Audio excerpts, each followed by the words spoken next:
Team, today it is double denim day, so you know it's going to be a good one.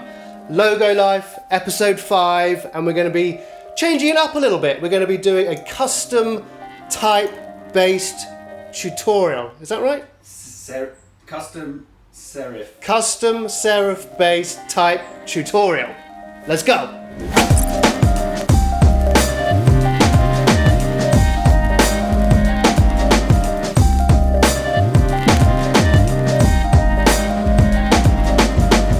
So, first of all, let's talk equipment. I mean, a lot of you will probably end up just doing this straight onto the computer, which is cool, but you know, I like to draw as it gives you a little bit more freedom. You know, in the early days, I used to use a pencil, a window, and a piece of paper. So, I've moved on since there. So, firstly, I have all my pens, my mates. So I've got my little rotring pencil, 0.5, got some Molotow black liners, little rubber douche, little Margaret is here, always here. And yeah, so that's basically all you need. Get all those things together. I mean, this, you know, I think this cost me like 30 quid. I mean, this was quite expensive actually. I think this was about the same price as that. But the pens, you know, I mean, all in all, you know, a little bit of investment of 100 quid or so into your future of creating cool stuff is not a lot in the grand scheme of things, like a month's worth of coffee at Starbucks. So let's go.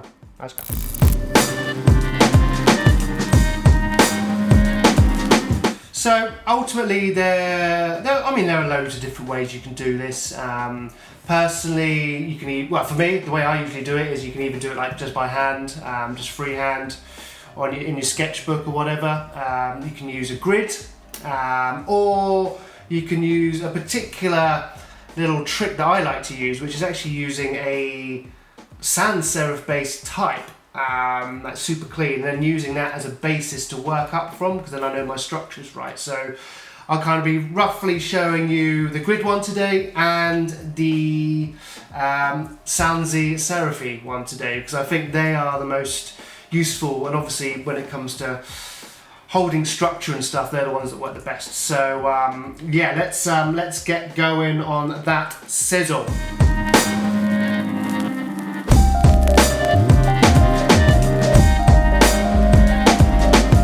No, stop. Righty.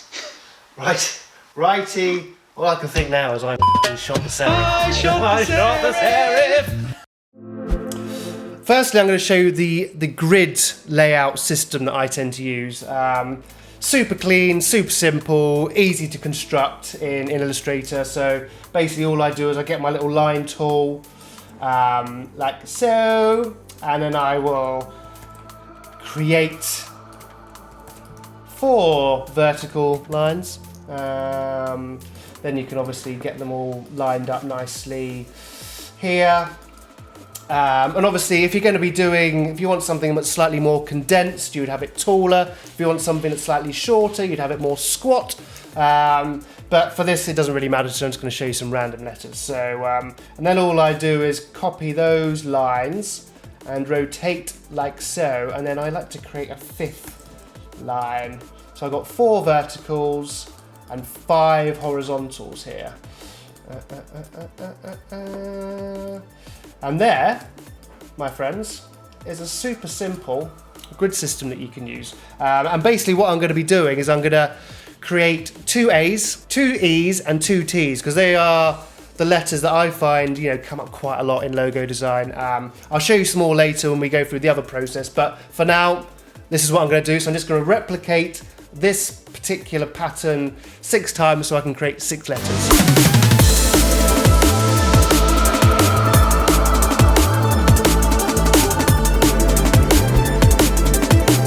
So, I have printed out my grids that I made. So the reason I like to kind of print it out and use the lightbox is that I can reuse this forever, indefinitely, until I spill something on it. So that's a good way of save paper, save planet, and all that jizz. So all I do now is I tidily centralise this because Timmy needs it centralised for his focus or something.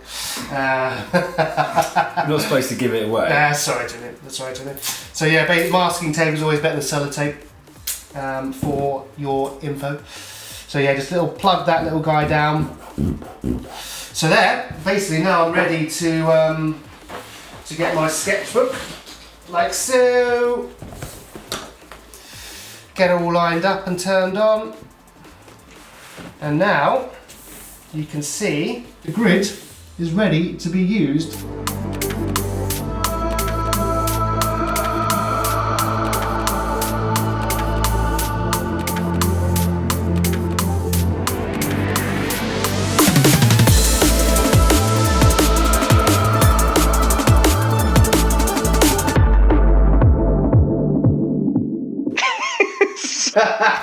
So now you can see how easy it is to create your own serif-based type directions. But what I'm going to do now is I'm going to show you another way, which is actually my personal favourite way of doing it. But what I'm actually going to do, rather than just doing some random A's, E's and T's, I'm going to create a fake brand. I'm going to call it Luxor, and basically show you the process of what do I do as if it was a client and a company who came to me with that name, and how I would create a serif-based font with them, but using a sans serif-based font as my base.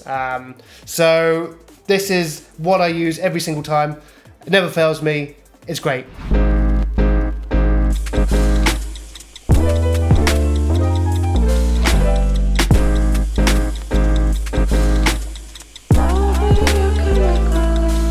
So, this is my tried and tested cheat tip for creating super cool, well-balanced, bespoke serif-based typefaces.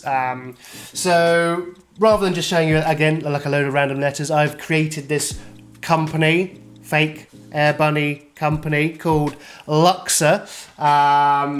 And they've come to me because they want a high-end, luxurious logotype, and it's my job to create it for them. And so this is how I would go about it. And, you know, knowing that they're luxurious, high-end, you know, jobby, I'm going to be creating a serif-based typeface. So this is how I do it. And I suppose I'll just keep chatting, Timmy. Yeah. I'll keep chatting. So what I would tend to do is, yeah, this little cheat. So I would use a super clean, super minimal sans serif based typeface, and I would type out the name. So I'm going to go capitals because that's nice. So Luxor, I'm going to call this company that has approached me.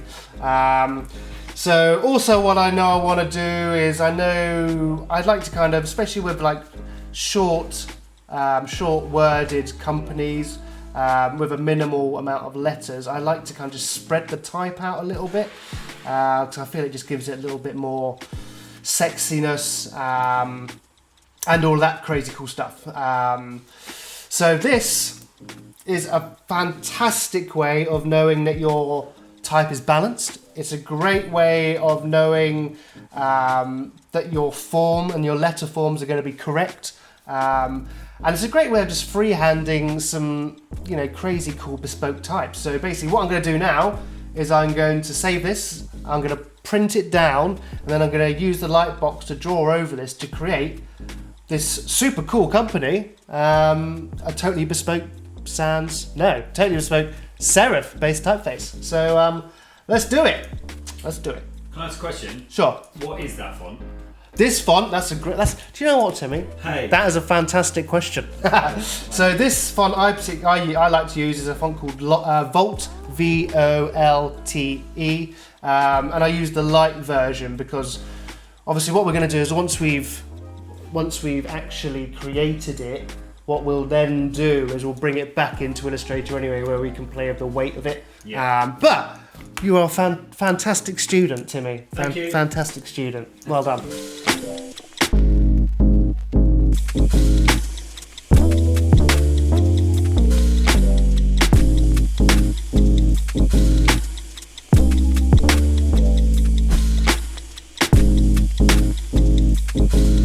Cool. So you can see the power of using that sans serif based font and lettering as a base, because I know that my structure is right. You know, it obviously needs work, but I can start to see, you know, a logo type being created here, which is mega. So what I will now do from here is I'll take a picture of it and do all my fine tuning. You know, I've made some notes, like I want these to be sharp. Obviously, I'm not too sure about these serifs coming out in the opposite direction, but what I can do now, as I said, like take a picture of it, whip it into Illustrator, and then do all the fine tuning and getting this tight like Tony the Tiger. So basically what I've done is I've quickly taken this into Photoshop, made it black and white, played with the contrast a little bit so I can get those letters jumping off at me, and now it's all about just playing with it in the old Adobe Doo-Doo Illustrator. So what I would tend to do here is drop this down, just so I know the stuff that I'm doing on top of it, I can kind of see it. Basically, I'm using it as a base. So what I'll do is I will now lock that layer, create a new layer. And now it's just a matter of just kind of, you know, roughly, I'll say roughly, I'm trying to be pretty accurate now. So I've got this, so I know that's my width of my stem. So I know I can now chuck that over here to my E, so I know that's level. And I'll chuck that onto my R as well, so that's the same. And I say it's now just a matter of getting all of these bits and pieces finalized. I mean, a lot of you could probably actually do this over a typeface if you wanted, but you know, I actually do quite like the process of making it. So for my little serifs here, I've got my square tool, and what I need to do is I just need to chop that guy off there, and yeah, just constantly create coolness. So now I know that's going to be my size, so I'll check that over here. So you're basically using your drawing as a guide.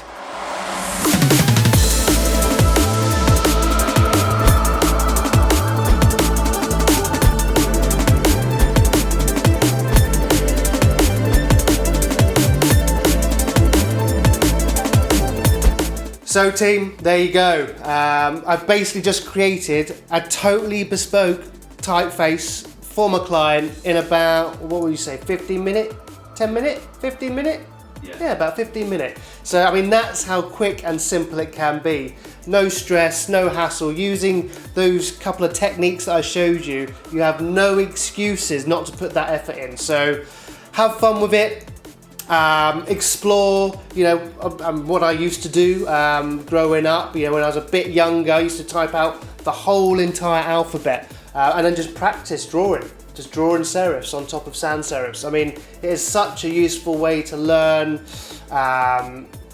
shapes, how letters work, and all that other cool stuff. So go do it, have fun. I've got the, if you want it, you don't have to have it, but if you do want it, the grid is going to be on my, newsletter. On the newsletter, www.logoblackbook.com.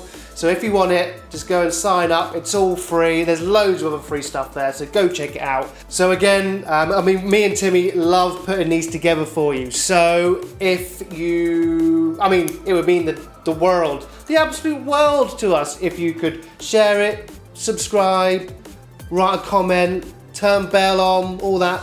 I mean, all that stuff that I'm supposed to say. So go do it. Enjoy life, have fun, and I'll see you on episode 6. I almost said 5, but 6. Laters. Smashed it.